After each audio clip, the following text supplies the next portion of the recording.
একটা সময়ের পর আমি বুঝতে শিখি জীবন আসলে কোনো দৌড় নয়, কোনো প্রতিযোগিতাও নয়। যাদের হারানোর জন্য এত বছর ছুটেছি, পিছনে ফেলে যাওয়ার চেষ্টা করেছি, তারা কেউই আজ আমার পথের সঙ্গী নয়।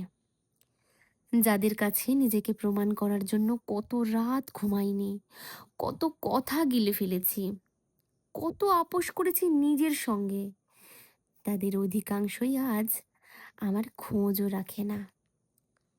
তখন হঠাৎ একদিন বুঝতে পারি, অন্যকে হারানো নয়, অন্যের স্বীকৃতি পাওয়াও নয়, সবচেয়ে কঠিন কাজ ছিল নিজের কাছে নিজের স্বীকৃতি পাওয়া।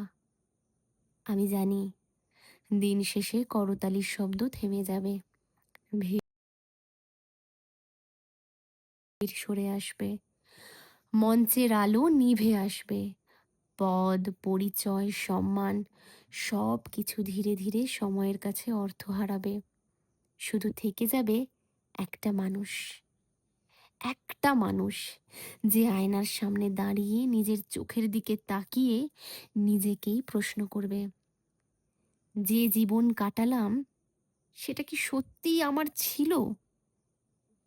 সেই প্রশ্নেরই উত্তর হয়তো জীবনের সবচেয়ে বড় অর্জন।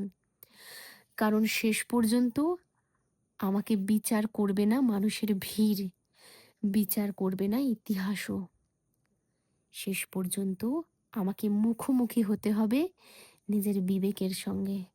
আর সেখানে মিথ্যে বলার কোনো সুযোগ নেই, কোনো সুযোগই নেই। কলমে সন্দীপ, পাঠে আমি রিম্পা।